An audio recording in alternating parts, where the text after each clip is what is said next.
พระธรรมกิติเมธีผู้ช่วยเจ้าวาดวัดราชาธิวาสวรวิหาร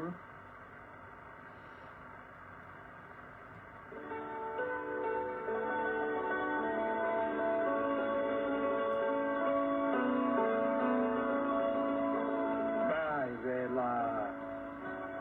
มาฟังพุทธานุภาพเพื่อรับทราบพุทธธรรม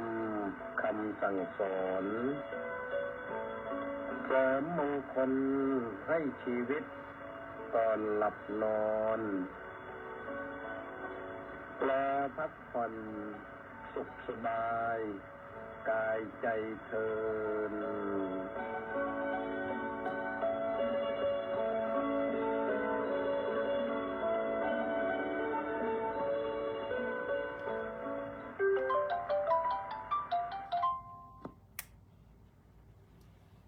อะระหังสัมมาสัมพุทโธภควาบุตถังภะคะวันตังอภิวาเทมิสวากขาโตภะคะวะตาธัมโมธัมมังนัมมัสสามิสุปฏิปันโนภะคะวะโตสาวกสังโฆสังฆังนะมามิเจริญสุขเจริญพรสวัสดีท่านสาธุชนผู้ฟังทุกท่าน ได้เวลามารับฟังรายการพุทธานุภาพกับพระธรรมกิตติเมธีผู้ช่วยเจ้าอาวาสวัดราชาธิวาสวิหารเจ้าคณะภาค17-18ธรรมยุทธวันนี้ก็มาพบกันที่วันศุกร์ที่23พฤษภาคมพระพุทธศักราช2568แรม12ค่ำเดือน6เบื้องต้นก็ต้องขออนุโมทนาบุญกับคุณโยมพงศักดิ์หนูจีนร่วมกองบุญหนุนกองธรรมมา40 บาทแล้วก็คุณโยมรังสรรค์ทองสร้อยร่วมกองบุญหนุนกองธรรมมา 1,000 บาทคุณโยมพัชราเส้งเข็มร่วมกองบุญหนุนกองธรรมมา40 บาทแล้วก็โอนมาอีกครั้งหนึ่ง50 บาทก็รวมเป็น2 ครั้งก็คือวันที่22และ23โอนมาช่วงเวลาประมาณ 9 นาฬิกาเศษของเมื่อวันที่22และ23วันนี้นะแล้วก็อนุโมทนาบุญกับคุณโยมแม่ทองดีบุญประเสริฐร่วมกองบุญหนุนกองธรรมมา 1,000 บาทนี่โอนมาวันนี้โดยท่านดร.สมชายบุญสุนขออนุโมทนาบุญกับทุกท่านนะบุญใดที่ท่านทำไว้แล้วขอบุญนั้นจงเป็นปฏิพรย้อนสนองปกป้องคุ้มครองรักษาให้มีสุขภาพพลานามัยสมบูรณ์มีความสุขกายสบายใจตลอดถึงโน่นและไปได้สุขติได้โลกสวรรค์เป็นที่สุดนะแต่ถ้าไปได้ถึงนิพพานมันก็ดีที่สุดอยู่แล้วนะต้องทำให้เป็นบารมีคือบุญนั่นแหละพอทำไม่เต็มก็เรียกว่าบารมีถ้าบุญที่ยังไม่เต็มก็เรียกว่าเป็นบุญอยู่พอบุญเต็มเปี่ยมก็เรียกว่าเป็นบารมีปารมีนั่นแปลว่าทำให้ถึงฝั่งก็คือบุญเต็ม ทำไปเรื่อยๆสั่งสมไปเรื่อยๆก็ได้นะแล้ววันนี้ต้องอนุโมทนากับเฉลิมและ FC อีก658 คนออนไลน์มารอรับฟัง สาธุสาธุสาธุพร้อมด้วยคุณสุนทรแจ้นด้วยนะได้เข้ามาตอนเปิดจอเห็นนะแล้วก็หายไปเฉลิมเข้ามาแทนที่ท่านญาติโยมสาธุชนทั้งหลาย เมื่อคืนประชาสัมพันธ์ไปก็ยังเงียบอยู่นะอยากจะได้ต้นพันธุ์นะสมอจีนญาติโยมมีที่ไหนโทรมาบอกก็ได้ถ้าโยมไม่โทรมาบอกโยมจะไปจัดการซื้อมาก็ได้นะอยากได้สัก3 ต้นใหญ่ต้นน้อยก็ดีได้ต้นใหญ่ก็ยิ่งดีมันได้โตเร็วสมอจีนนั้นเป็นสมอที่คนจีนเขาคงจะต้มนะต้มแล้วก็ดองเกลือเป็นดองเค็มเสร็จแล้วก็พอได้ที่แล้วก็เอามากินกับข้าวต้มจืดข้าวต้มกุ้ยนะสมอลูกหนึ่งข้าวต้มถ้วยหนึ่งได้สบายเลยก็เป็นสมุนไพรสมอไทยมีแล้วสมอพิเภกมีแล้วสมอเทศมีแล้วสมอดีงูมีแล้วยังขาดสมอจีนโยมอยากจะได้ให้ครบที่มันมีอยู่โยมสงสัยว่ามันเป็นอย่างไรก็ถาม Google ก็ได้พิมพ์ใน Google ว่าสมอจีนพิมพ์ภาษาไทยนั่นแหละแล้วก็เขาจะขึ้นภาพมาให้ดูว่าต้นแล้วก็อาจจะบอกสรรพคุณด้วยว่าเป็นอย่างไรเป็นสมุนไพรอย่างไรนะน่าจะหายากอยู่เพราะว่ามันไม่ใช่สมอไทยสมอไทยนี่อาตมามีอยู่10 กว่าต้นประมาณ15 ต้นแล้วสมอพิเภกก็ประมาณสัก10 ต้นสมอเทศนี่มีสักต้นหนึ่งสมอดีงูก็มีปลูกไว้หลายต้นแต่เหลืออยู่2 ต้นเคยผลิดอกออกผลครั้งหนึ่งแล้วก็หายไปยังไม่ออกอีกนะก็อยากจะมีให้ครบ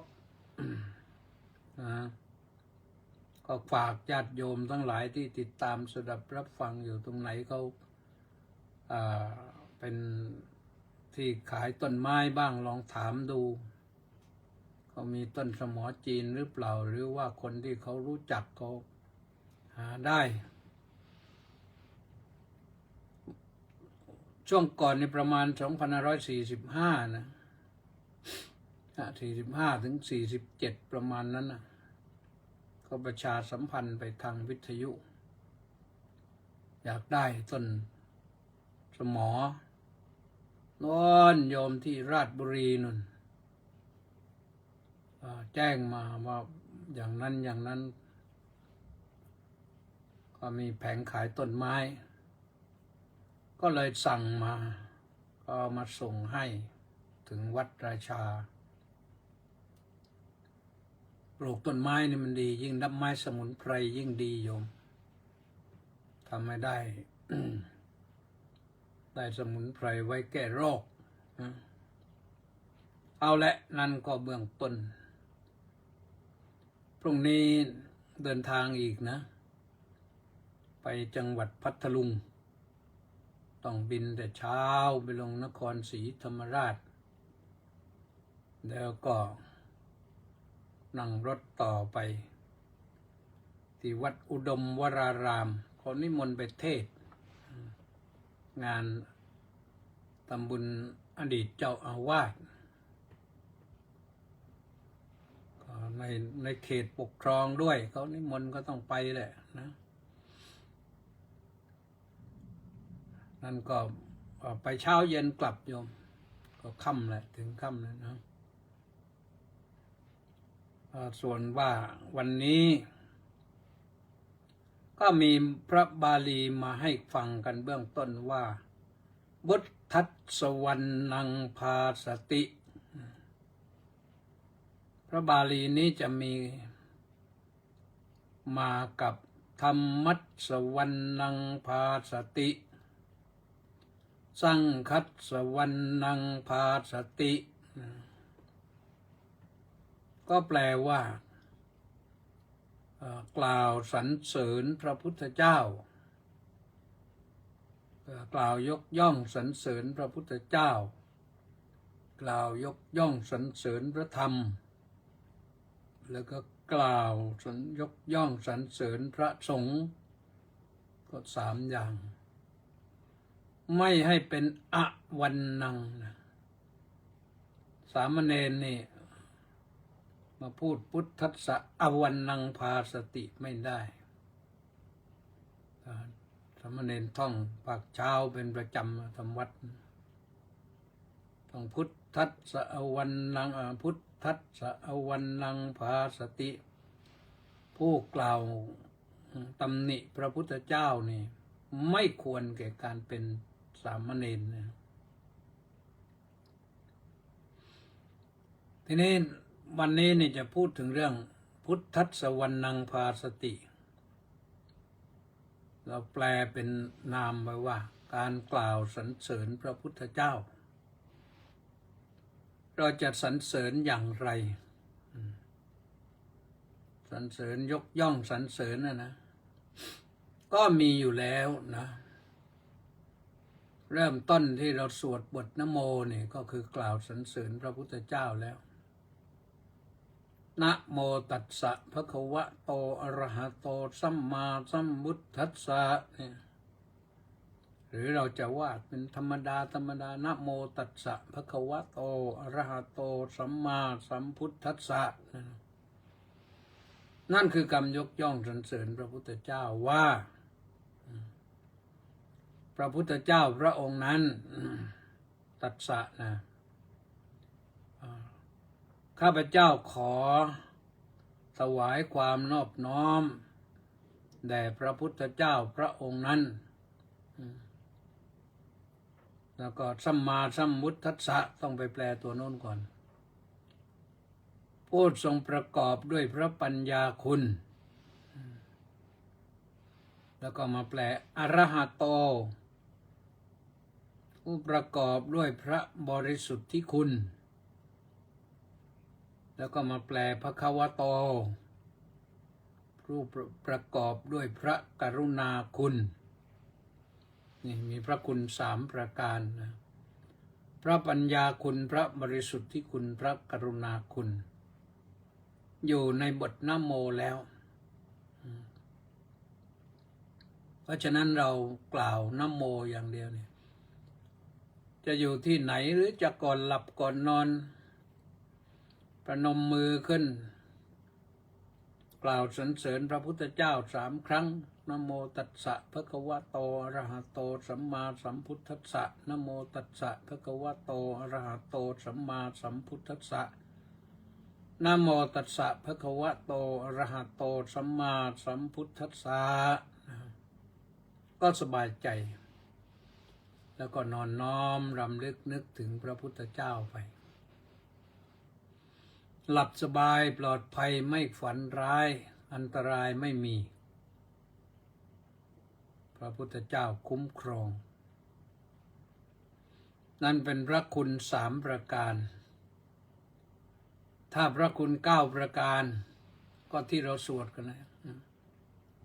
อิติปิโสภควาอะระหังสัมมาสัมพุทโธวิชชาจรณะสัมปันโนสุขโตโลกวิทูอนุตตโรปุริสธรรมสารถิสัทธาเทวมนุษย์สานังพุทโธภควา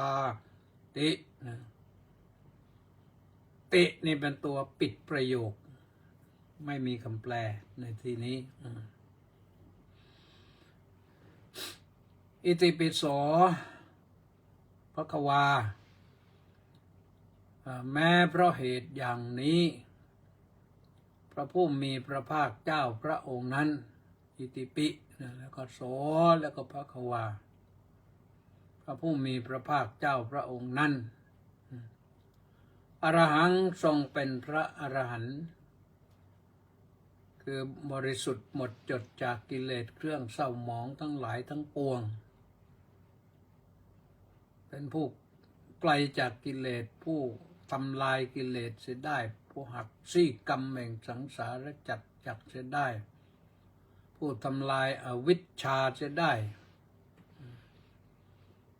ผู้ห่างไกลจากข้าศึกทั้งหลายทั้งปวงและเป็นผู้ที่ ไม่มีความลับใดๆในการทำบาปเป็นผู้ที่ควรแก่การทำบุญนั่นคือข้อที่หนึ่งสัมมาสัมพุทโธคือผู้ตรัสรู้ได้โดยชอบด้วยพระองค์เองคือค้นคว้าหาความรู้จนค้นพบอริยสัจสี่ด้วยพระองค์เองที่จริงพระองค์ก็มีครูบาอาจารย์มาเยอะแต่ครูบาอาจารย์เหล่านั้นตอบคำถามไม่ได้คำถามว่าอะไรคือความทุกข์อะไรคือเหตุให้เกิดความทุกข์อะไรคือความดับทุกข์อะไรคือทางให้ถึงความดับทุกข์นี่ครูบาอาจารย์เหล่านั้นตอบไม่ได้เมื่อตอบไม่ได้พระองค์ก็ค้นหาเอง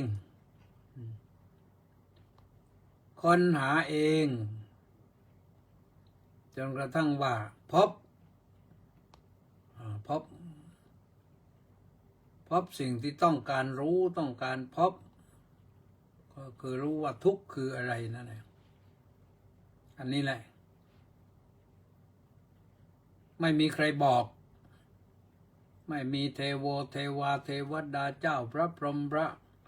ศิวะพระนารายณ์ไหนมาบอก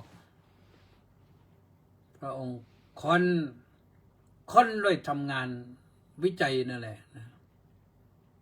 ใช้เวลาทุ่มเทชีวิตจิตใจจนกระทั่งว่ามันพบทางคืออานาปานสตินะแล้วก็ดำเนินไปจนกระทั่งว่าพบตัวอาสวัคยญาณคือตัวทำลายกิเลสลงได้ทำลายอาสวะลงได้สิ่งนี้คนพบเองพระองค์จึงได้ชื่อว่าตรัสรู้ได้โดยชอบด้วยพระองค์เองชอบด้วยนะถูกต้องคำว่าชอบคือถูกต้องไม่ผิดแน่นอนก็ในยุคหลังๆก็มีคนที่ทำงานวิจัยแล้วเขาก็ค้นพบนะแต่เขาค้นพบนั้นหลายสิ่งหลายอย่างแม้แต่เรื่องเทคโนโลยีเรื่องโซเชียลมีเดียอะไรต่างๆเนี่ยก็ค้นพบทั้งนั้นแหละแต่มันไม่ทำให้พ้นจากทุกข์ได้ที่เขาค้นพบเนี่ยยังสร้างทุกข์หนักเข้าไปอีกนั่นสร้างทุกข์หนักเข้าไปอีกอย่างไรพอได้สื่อขึ้นมาแล้วก็คนก็เอาไปหลอกกันริ้นปล้อนหลอกลวงกันไปทำงานหากินเอาเปรียบคนอื่นฉ้อโกงคนอื่นสารพัดสารเพจนกระทั่งว่าตำรวจไซเบอร์ของเราก็ทำงานกันเหนื่อยอยู่ปัจจุบันเนี่ยแต่ของพระพุทธเจ้าไม่เป็นอย่างนั้นนะถือว่าเป็นผู้บริสุทธิ์เลยไม่มีใครมาหมดสิ้นเนื้อประดาตัวเพราะพระพุทธเจ้าเพราะคำสอนของพระพุทธเจ้าวิชชาจรณะสัมปันโนพระองค์สมบูรณ์ด้วยวิชชาคือความรู้แจ้งสิ่งทั้งปวงไม่ใช่รู้แบบงูปลารู้แจ้งรู้จริงแล้วก็มีจรณะก็คือความประพฤติที่เรียบร้อยสะอาดความประพฤติของพระองค์นั้นไม่ท ทำให้ผู้อื่นเดือดร้อนมีศีลมีนิริโอตตัปปะมีอริยทรัพย์มีร้อนไปถึงอะไรฌานเรื่องสมาบัตินั่นทำได้นะสุขโตผู้เสด็จไปดีคือไปไหนก็ไปดีพระพุทธโฆษาจารย์ท่านอธิบายเพิ่มเติมไปว่าที่ว่าไปดีเนี่ยหมายถึงไปแล้วก็ให้กล่าวสิ่งที่ดีๆให้แก่ชาวโลกสอนสิ่งที่ดีๆให้แก่เขาทุกข์ยากลำบากอยู่ก็ให้เขาได้พ้นจากทุกข์ยากลำบากอันนั้น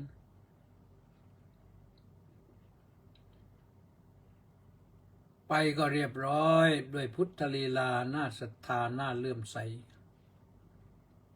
เทศนาว่าการก็ดีมีประโยชน์ทั้งนั้นโลกวิทูเป็นผู้รู้แจ้งโลกทั้งปวงโลกทั้งสามสังขารโลกสัตวโลกโอกาสโลกสังขารโลกก็คือสิ่งที่มีปัจจัยปรุงแต่งก็ที่เราเห็นนั่นแหละรวมทั้งร่างกายของเราด้วยตึกรามบ้านช่องรถราอะไรต่างๆเนี่ยยานอวกาศเนี่ยก็เป็นสิ่งที่สร้างขึ้นเป็นสิ่งสร้างประกอบขึ้นได้เพราะมีเหตุมีปัจจัยมีวัสดุอะไรต่างๆไปสร้างขึ้นแม้แต่ยานอวกาศที่ไปถึงดวงจันทร์ไปถึงดาวอังคารนี่ก็เป็นสิ่งที่สร้างขึ้นแต่สิ่งที่สร้างขึ้นนั้นวันหนึ่งมันก็หมดอายุอาตมาภาพเคยไปอเมริกาก็เคยไปดูยานอพอลโลเขาเอามาทำไว้ในพิพิธภัณฑ์สร้างมาในพิพิธภัณฑ์เป็นยานอพอลโลยานอพอลโลคือยานที่อเมริกาใช้ไปดวงจันทร์ตัวแรกเครื่องแรกนะแล้วต่อมาเขาก็ไปได้ไปคนไปลงไปเดินได้เดี๋ยวนี้อินเดียก็ไปได้แล้วนะจีนก็ไปได้แล้วอินเดียก็ไปได้แล้ว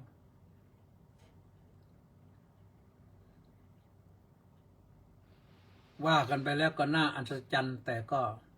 พระพุทธเจ้าก็ตรัสว่ามันเป็นเรื่องธรรมดาวัสดุชิ้นหนึ่งกันหรือเรื่องเครื่องยนต์เครื่องยานชิ้นหนึ่งก็คือโลกหนึ่งเหมือนกับร่างกายของเรานี่เป็นโลกหนึ่งที่ย่อลงมาแต่ร่างกายของเราที่จะอยู่ในเรื่องโลกคือหมู่สัตว์ในหมู่สัตว์นี่สัตว์เนี่ยสัตวะนี่แหละสัตว์ที่มีการกินการอยู่การหายใจนี่แหละแต่พระพุทธเจ้านั้นแผ่เมตตาให้แก่สัตว์ชนิดที่ไม่มีข้อยกเว้นอย่างดูในศีล 5ข้อหนึ่งโยมทรงไม่ใช้คำว่าไม่ทรงใช้คำว่าสัตตาติปาตาเวรมณีสิกขาปะทังสมาธิยามิไม่ใช้คำว่าสัตว์แต่ใช้คำว่าปานาติปาตาเพราะอะไรถ้าสัตตาเนี่ยบางทีมันเป็นตัวอยู่เห็นอยู่แต่พอปานาติปาตาเนี่ยบางทีเรามองไม่เห็นนะแต่มันมีชีวิตมีลมปราณมีลมหายใจปานะนั่นแปลว่าสัตว์ผู้มีลมปราณละเอียดยิบนะใช้ศัพท์ละเอียดยิบเลยถ้าเราไปแกล้งทำมันเพราะฉะนั้นโยมไปฆ่าปลวกฆ่ามดนี่ก็ถ้าฆ่าด้วยเจตนาก็คือบาปแม้แต่ตัวอะไรอื่นๆที่มันเล็กกว่านั้นก็บาปนะถ้าเจตนาอยู่ที่เจตนาสำคัญคือเจตนาการจะตัดสินว่าฆ่าสัตว์แล้วนั้นหนึ่งสัตว์นั้นมีชีวิต 2เรารู้ว่าสัตว์นั้นมีชีวิต 3จิตเราคิดจะฆ่ามัน 4เพียรพยายามจะฆ่ามัน แล้วก็5สัตว์นั้นตายลงเพราะความเพียรพยายามนั้นครบถ้วนองค์5อย่างนั้นถือว่าศีลขาดนะศีลขาดเอานี้พูดถึงสัตวโลกสัตว์นั่นแปลว่าสัตตะนั่นสัตวะนะแปลว่าผู้คล้องอยู่ในอารมณ์ต่างๆสัตตะนี่มีความหมายอยู่3อย่างนะสัตตะแปลว่าผู้คล้องอยู่ในอารมณ์ต่างๆอารมณ์สวยอารมณ์ไม่สวยอารมณ์หอมอารมณ์ไม่หอมอารมณ์ไพเราะอารมณ์ไม่ไพเราะนี่ไปคล้องอยู่ในอารมณ์เหล่านั้นนะหรืออารมณ์อร่อยอารมณ์ไม่อร่อยไปคล้องอยู่ในอารมณ์เหล่านั้นนั้นสัตว์ประเภทหนึ่งอีกสัตว์หนึ่งนั้นแปลว่า7สัตตะแปลว่า7คือเลข7เลยจำนวน7แล้วถ้าสัตว์ต่อเต่าตัวเดียวแปลว่าผู้สงบนะหมายถึงพระอรหันต์ด้วยหมายถึงบัณฑิตหมายถึงผู้เป็นพระอรหันต์สัตว์ตัวเดียวต่อเต่าตัวเดียวไม่ใช่ต่อ2ตัว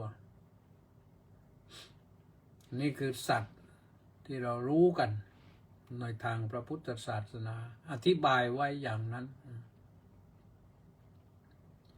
พระพุทธเจ้ารู้โลกแห่งสัตว์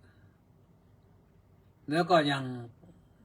รู้โอกาสโลกด้วยอย่างที่เราสวดอยู่ในธรรมจักรตปวัตตนสูตรนะอาโลโกอุดปาดินะอาโลกตัวนี้คือปัญญานะปัญญารู้แจ้งโลกทั้งปวงเกิดขึ้นแล้ว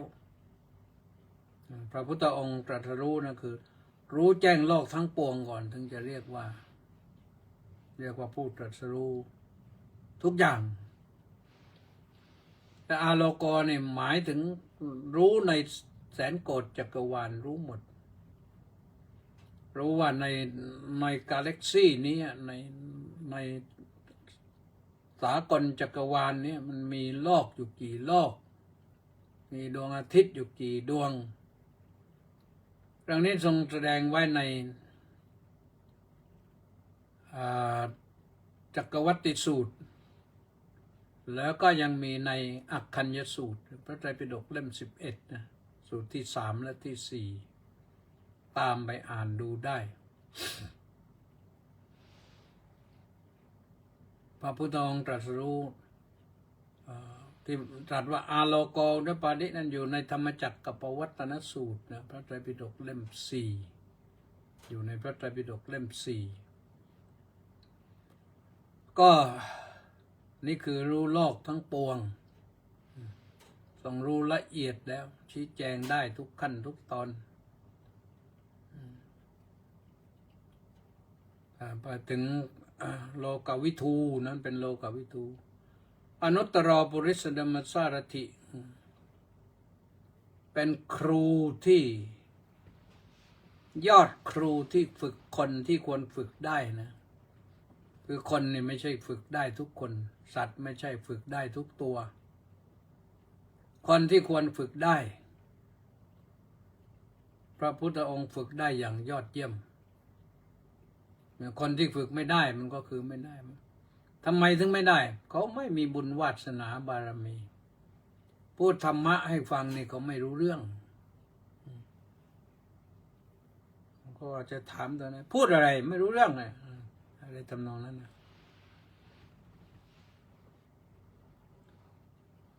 พระองค์ทรงสอนคนได้อย่างยอดเยี่ยมสอนให้คนมีบุญวาสนาแล้วก็ให้ได้บรรลุพระอรหัตผลเป็นพระอรหันต์สอนให้บรรลุพระอนาคามีบรรลุพระสกทาคามีบรรลุโสดาบัน ให้ท่านผู้นั้นได้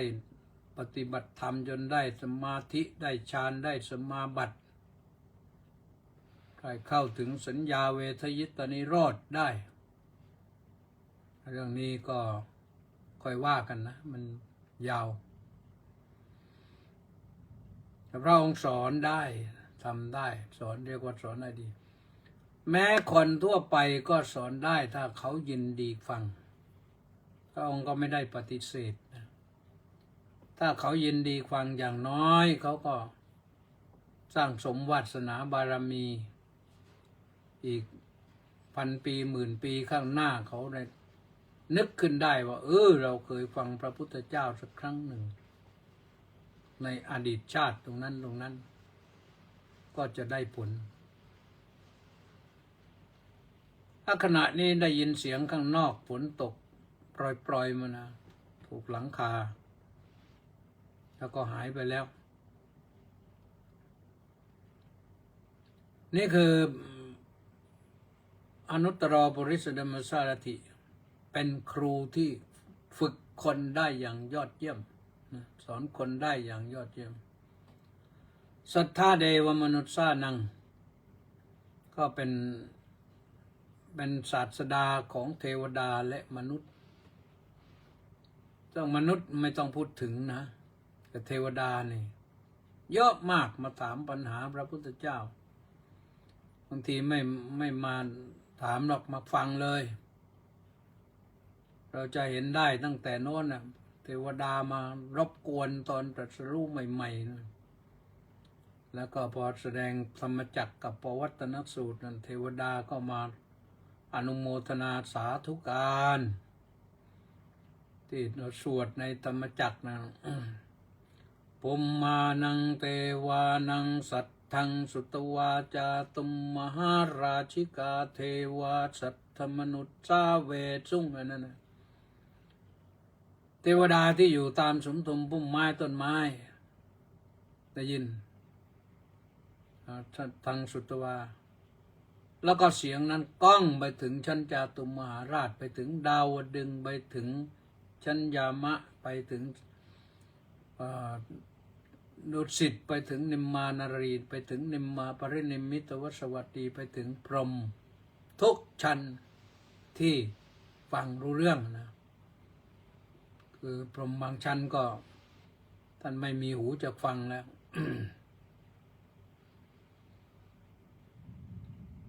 นั่นคือเป็นครูของเทวดาและมนุษย์เป็นศาสดาของเทวดาและมนุษย์ทั้งหลาย พุทโธพระองค์เองเป็นผู้รู้ทั่วถึงแล้วตื่นตัวแล้วก็เบิกบานพระทัยไม่มีสิ่งอะไรที่ให้ พระองค์สังเวชสลดพระทัยเศร้าหมองพระทัยไม่มีเรียกว่าเป็นผู้ตื่นตัวอยู่เสมอภควานี่แหละอย่างหนึ่งท่านแปลว่าเป็นผู้มีโชคที่สุดที่มีโชคที่สุดเพราะค้นหาประสบความสำเร็จได้บรรลุธรรมแต่อีกอย่างหนึ่งท่านไม่หมายถึงกรุณาภควาเนี่ยกรุณาก็หมายถึงการ ทรงพระกรุณาคุณมีความกรุณาก็คือช่วยเหลือสัตว์โลกที่ทรงแสดงธรรมมา45 พรรษานั่นแหละทรงแสดงโลกให้โลกได้รับรู้นั่นแหละท่านสาธุชนทั้งหลายกรุณา45 พรรษานี่จนกระทั่งวินาทีสุดท้ายเนี่ยสุภัททวุฒบรรพชิตเข้าไปถามปัญหาพระอานนททานคัดค้านอยากเข้าไปรบกวนพระองค์เลยพระองค์ก็ยังเตือนพระอานนท์ว่าอานนท์อย่าไปห้ามเขาเลยเดี๋ยวก็จะเสียโอกาสท่านสุภัททวุฒบรรพชิตเข้าไปถึงจะถามอีกเหมือนมาถามปรัชญาอินเดียนะ สมณะนอกศาสนานี้มีไหมรอยเท้าในอากาศมีไหมอะไรทำนองนั้นเขาถามกันมานานนักหนาแล้วพระพุทธเจ้าตรัสบอกว่าพอไม่ต้องไปถามไกลแล้วถามใกล้ๆตัวนี่โลกทั้งโลกนี่มันอยู่ในร่างกายของเราให้รู้จักรูปขันธ์เวทนาขันธ์สัญญาขันธ์สังขารขันธ์วิญญาณขันธ์อยู่ตรงนี้ถ้ารู้จักโลกนี้ดีแล้วก็สามารถรู้จักโลกได้หมดไขความจึงกระทั่งพอสมควรแก่เวลาสุภัททพุทธบรรพชิตนั้นก็ได้ดวงตาเห็นธรรมขอบวชพระอานนทเถระไปจัดการให้ตามพระพุทธบัญชาเรารู้อย่างนี้นะพระพุทธเจ้าสรรเสริญอย่างเราควรสรรเสริญอย่างนี้ดังนั้นใครก็ตามที่มาตำหนิพระพุทธเจ้านี่คนนั้นก็น่าสงสารน่าสมเพชนะเขาไม่รู้อะไรเอาจริงๆพระพุทธเจ้าเนี่ยมีอานุภาพมากมายอานุภาพของพระพุทธเจ้านี่อาตมาภาพเคยกล่าวไว้ว่าถ้าพระองค์ทรงเลือกทางเป็นพระเจ้าจักรพรรดิเนี่ยป่านนี้ก็คงจะทุกอย่างเป็นดินไปหมดแล้วที่จริงเคยไปถึงนะเคยไปถึงพระราชวังที่ประทับมาที่กบิลพัสนะเข้าไปที่พระราชนิเวศจะเดินไปดูก็ทำให้เห็นเป็นเกิดพุทธานุสตินึกถึงพระพุทธเจ้านะว่าโอ้พระองค์เป็นอย่างนี้อย่างนี้แต่ทีนี้ว่าอานุภาพของพระพุทธเจ้านี่ลองดูว่าสักขนาดไหน 2,600 กว่าปีแล้วตั้งแต่ตรัสรู้มาเนี่ย 2,600 กับ3 ปีแล้วนะ5 6 7 8เนี่ย 2,600 กับ3 ปีหรือ2,603 หรือ13 ปีแล้วมั้งนะคนยังไม่ลืมพระองค์มีแต่ยังกราบยังไหว้ยังบูชาสักการะอยู่และโดยเฉพาะอย่างยิ่งไม่ใช่แต่บูชาด้วยลมปากต่างก็ได้สร้างพระพุทธปฏิมาขึ้นชนิดที่ใหญ่มากเท่าภูเขาก็มีชนิดที่เล็กๆขนาดเท่าไหร่ขนาดเล็กน้อยเนี่ยความสูงประมาณเซนหนึ่งอย่างเนี้ยก็มีนั่นพระพุทธปฏิมานะอย่างพระชัยวัฒน์นี่เล็กนิดเดียวท่านทำเคยได้รับจากสมเด็จพระอริยวงศาคตยานสมเด็จพระสังฆราชสกลมหาสังฆปรินายกนะพระองค์ก็ทรงประทานไปกราบสักการะพระองค์ท่านก็ได้ของที่ระลึกมาเป็นพระชัยวัฒน์ซึ่งเราใครลองนับดูได้ว่ามีเท่าไหร่พระพุทธรูปมีสักเท่าไหร่ในโลกปัจจุบันเนี่ยนับไม่ได้นะมันมากนะในวัดแต่ละวัดนี่ก็เดี๋ยวนี้พระพุทธรูปนี่เรียกว่าเต็มไปหมดนะอาตมาเชื่อว่าในวัดราชาธิวาสวิหารนี่ก็จะมีเป็นหมื่นองค์เล็กองค์ใหญ่องค์ขนาดก้อยขนาดนิ้วนางขนาดนิ้วกลางขนาดนิ้วชี้ขนาดหัวแม่มือขนาดหน้าตักนิ้ว1 3 นิ้ว5 นิ้ว9 นิ้วพระพุทธปฏิมาที่บูชาในพระอุโบสถพระสัมพุทธพันนีใหญ่กว่านั้นอีกก็เป็นพระสัมพุทธวัฒโนภาสที่นั่งอยู่สูงก็เป็นพระพุทธรูปที่องค์พระเจดีย์ ซึ่งอันนั้นพระบาทสมเด็จพระจุลจอมเกล้าเจ้าอยู่หัวได้ทรงรับมาจากอินโดนีเซียและมาประดิษฐานไว้ที่นี่4 องค์และอีกองค์หนึ่งจะอยู่ที่วัดพระแก้วหรือวัดบวรไม่แน่ใจนะแล้วก็ยังมีอื่นๆแล้วก็ยังสร้างกันอยู่เนี่ยทีนี้เวลาสร้างนี่เขาก็ประกอบพิธีนั่นเชิญเทวดามาเป็นสักขีพยานมาพิทักษ์ปกป้องคุ้มครองรักษาด้วยไม่ใช่ว่าทำเสร็จแล้วก็เอาวัตถุก็วัตถุทองเหลืองก็ทองเหลืองก็แค่นั้นไม่ใช่แค่นั้นนะประกอบพิธีก็ต้องทำให้ศักดิ์สิทธิ์สำคัญอันดับแรกก็จะเริ่มด้วยการบวงสรวงเทวดาเชิญเทวดามาเป็นสักขีพยานแล้วก็มาเฝ้าพิทักษ์ปกป้องคุ้มครองรักษาให้เทวดารับทราบว่าที่นี่เขาสร้างพระพุทธรูปนะมาอนุโมทนาสาธุการแล้วก็ดูแลรักษาด้วยเราจะเห็นว่าในพิธีประกอบมันเขาจะเชิญเทวดาสมันตาจักวาเลสุอัตรากัจฉันตุเดวตาเนี่ยเชิญเทวดาในสากลจักรวาลโดยรอบนะมาประชุมกันเพื่อช่วยดูแลรักษาและรักษาพระพุทธรูปกันต่อไป ไม่ใช่พระพุทธรูปนั้นเพียงแค่วัตถุใครที่บอกว่าพระพุทธรูปก็คือวัตถุทองเหลืองเท่านั้นนั่นก็คือฉลาดยังไม่พอนะยังไม่เข้าใจเพราะฉะนั้นพูดถึงที่วัดราชาวัดเดียวนี่มีพระพุทธรูปเป็น10,000 องค์เนาะแต่ละกุฏิเนี่ยไม่ต้องที่อื่นอ่ะที่กุฏิอัตมภาพนี่เขามีเป็นหลายร้อยพระองค์โยมถวายมาแล้วก็แจกไปก็แจกเรื่อยนะบางทีโยมก็มาขอ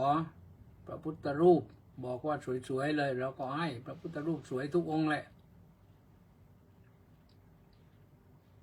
บางทีคนรู้จักมาคุ้นกันลูกหลานเหลนหลนแต่งงานไม่รู้จะให้อะไรก็ให้พระพุทธรูปไปบูชาก็มีโยมทำบุญวันเกิดฉลองวันเกิดก็ให้พระพุทธรูปไปเป็นเครื่องบูชาก็ได้นะก็รับมาก็ถวายไปรับมาก็ให้ไปเรื่อย เป็นอย่างนี้นะแล้วก็กุฏิอื่นล่ะทีนี้โยมอย่างพระตำหนักแต่ละหลังนี่พระตำหนักพระบาทสมเด็จพระจอมเกล้าพระตำหนักสมเด็จพระพันปีหลวงพระตำหนักสมเด็จพระนางเจ้ารำไพพรรณีพระตำหนักสีฤดูนะแล้วก็ในพระอุโบสถในศาลาการประเรียนกุฏิหลวงพ่อเจ้าอาวาสนี่กุฏิพระเถรานุเถระอื่นก็ล้วนแต่มีพระพุทธรูปทั้งนั้นแหละเพราะฉะนั้นก็นี่คืออานุภาพของพระพุทธเจ้าเรียกว่าเป็นพุทธานุภาพเลยแล้วก็ยังต้องอยู่ไปอีกนานนะอานุภาพของพระพุทธเจ้าเนี่ยเราก็กราบเราก็สักการะไปคนที่เข้าใจแล้วก็ศรัทธาเลื่อมใสนี่อย่างในห้องภาพที่ข้างหลังอาตมาเนี่ยเป็นวัสดุบ้างเป็นภาพบ้างนะภาพที่เป็นพระพุทธรูปที่อยู่เสมอไหลนี่ก็อันนี้เป็นภาพนะสมภาพเห็นเขาทำปฏิทินสวยๆก็ไม่ทิ้งพระพุทธรูปไม่ลงก็เลยเก็บไว้แล้วก็มาติดไว้ที่ตู้ ออกอากาศก็จะโยมก็จะได้เห็นพระพุทธรูป แต่ที่ประทับนั่งข้างบนนั้นสีขาวหนึ่งสีทองหนึ่งอันนั้นเป็นวัสดุนะแล้วก็เห็นพระบาทอยู่ก็มีอะไรก็มีเนี่ยก็มีเยอะนะก็มีเยอะพระทุกรูปท่านก็เคารพนอบนับถือบูชาพระพุทธรูปก็มีพระพุทธรูปอยู่ในกุฏิเพราะฉะนั้นญาติโยมสาธุชนทั้งหลายลองนึกภาพดูว่าพระพุทธานุภาพนี่ขนาดไหนพระพุทธเจ้าเป็นพระองค์เดียวคนเดียวในโลกนะที่มีพระพุทธปฏิมาคือรูปเหมือนมากที่สุดในโลกถามว่าคนเก่งคนวีรบุรุษของโลกมีใครบ้างที่คนสร้างรูปเหมือนไว้เคารพนอบนับถือบูชาอย่างนี้ไม่ว่าพระเจ้าไหนเทพไหนแหละไม่มีหรือผู้นำชาติต่างๆที่เขาว่าเก่งว่าดังว่าดีว่าเด่นอย่างนี้หาไม่ได้หรอกโยมหาไม่ได้หรอกพระพุทธเจ้านี่แหละสำคัญที่สุดนะเพราะฉะนั้นก็เราน้อมรำลึกนึกถึงพระพุทธเจ้าเสียงฝนมาแรงอีกข้างนอกนะก็เวลาก็ใกล้จะหมดแล้วเพราะฉะนั้นท่านสาธุชนทั้งหลายน้อมรำลึกนึกถึงพระพุทธเจ้าพุทธังสรณังกัจฉามิธัมมังสรณังกัจฉามิสังฆังสรณังกัจฉามิก็ได้หรือเราสวดอิติปิโสก็ได้ก็สวดบทนะโมก็ได้ให้อยู่ประจำใจเราก็จะเป็นผู้ที่มีความสุขมีความสบายมีความปลอดภัยนะด้วยพระพุทธบารมีเอาละก่อนจะจบลงอ่านรายชื่อนะก็ย้ำอีกครั้งหนึ่งว่าต้องการต้นสมอจีนโยมใครรู้ที่ไหนโทรมาบอกก็ได้นะ0819097140เนี่ยจะได้ตามไปหาต้นสมอจีนมาสัก3 ต้นดิมาปลูกที่คณะใต้วัดราชาธิวาสวิหารนี่นะลองดูนะโยมนะเอาละวันนี้ก็ฝากไว้เท่านั้นแหละต่อไปก็จะอ่านรายชื่อผู้ที่เข้ามาติดตามชมติดตามฟังนะพระครูสุนทรศรีละคุณวัดหัวก่อรุ่งปากพนังก็มาแล้วนะก็เริ่มที่สมศรีลักษณะวิลาศมณีแสงจันทร์บอกว่าน้อมกราบนมัสการสาธุสาธุสาธุเจ้าข้าสมศรีก็บอกว่าน้อมกราบนมัสการสาธุสาธุสาธุเจ้าข้าพระครูสุนทรศรีละคุณวัดหัวก่อรุ่งปากพนังก็ไม่ว่าอะไรสาธุครับเจสอนี่นครสวรรค์นนท์กราบนมัสการเจ้าข้าสาธุสาธุสาธุอ้าวสาธุอนัญญามาน้อยอ่านว่ามาน้อยก็เลยกันน้อมกราบนมัสการเจ้าข้าสาธุสาธุสาธุอ้าวสาธุมัคโคนาโมเมบอกว่ากราบนมัสการสาธุเจ้าข้าสาธุพระมหาฉลองสุจิตโตสาธุสาธุสาธุนะมหาฉลองนี่พระมหาธาตุหรือเปล่าครับเจสอบอกว่ามีชื่ออื่นไหมเจ้าคะชื่ออื่นอะไรล่ะชื่อสมอเหรอโยมก็ต้องถามอากูนะตามอากูก็แต่เคยถามดูเขาขึ้นมาให้เลยสมอจีนสริตพงษ์เทศบำรุงบอกว่าสาธุครับพระอาจารย์ยินดีด้วยนะวันก่อนประชุมบัณฑิตวิทยาลัยกรรมการให้ผ่านเรียบร้อยแล้วดุษฎีนิพนธ์จบแน่นะบินคิม กราบนมัสการพระเดชพระคุณท่านเจ้าคุณอาจารย์ด้วยความเคารพอย่างสูงครับผมสาธุแล้วก็สิกขมานาสุพัทธาสมทรงสาธุนี่มาจากไหนอ่ะรู้สึกว่าอยู่ทางฟลอริดาน่ะนะจอห์นเอเฉลิมชนกราบนมัสการครับพระอาจารย์สาธุสาธุสาธุสาธุคุณสุนทรเจนสาธุเจดาภาเพลินสุชาดาบอกว่าน้อมกราบนมัสการพระอาจารย์ค่ะสาธุแม่ชีสมใจสาธุสาธุสาธุเจ้าค่ะสาธุอิมอินบุญท่านกราบนมัสการเจ้าค่ะสาธุสาธุสาธุสาธุเจ้าค่ะสาธุคุณสุนทรเจนนัทสาร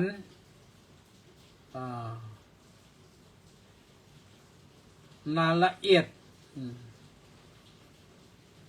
สาธุครับผมสาธุสริตพงษ์สาธุครับพระอาจารย์ได้แล้วนะเฉลิมชัย AS บอกว่ากราบถวายความเคารพอย่างสูงครับสาธุเนติแก้วเคนก็กราบสาธุสาธุสาธุสาธุศิวพรสุภาผลน้อมกราบนมัสการสาธุสาธุสาธุเจ้าค่ะนี่ตับข่าวแว่วๆว่าได้ลูกเขยแล้ว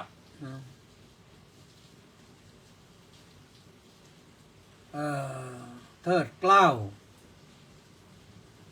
สุดมีน้อมกราบครับสาธุเทิดเกล้านิว FC นะต้องใสราชโคตบอกว่าน้อมกราบนมัสการหลวงพ่อเจ้าคุณขอรับสาธุสาธุสาธุสาธุกำรอนแย้มเยือนก็บอกว่า Mission Complete Walk for World Peace 2025แล้วก็อะไรซิซิลีอิตาลี to Amsterdam Netherlands March 1st to 24th 2025บอกว่าเดินเพื่อสันติภาพจากอิตาลีไปสู่อัมสเตอร์ดัมเนเธอร์แลนด์นั่นนะเอาละขอให้ประสบความสำเร็จนะแล้วก็จัดชัยสารบอกว่ากราบนมัสการท่านเจ้าคุณอาจารย์สาธุไพศาลรัตนวงศ์กุลกราบนมัสการครับสาธุป้าสิทธิมงคลนมัสการสาธุครับบินคิมแถวบางลำพูฝนตกหนักมากครับที่วัดนี่ตกนิดๆหน่อยๆแล้วก็จันทภาดีรัศมีกราบสาธุค่ะก็หมดพอดีแค่นี้หมดเวลาพอดีนะในที่สุดก็ขอ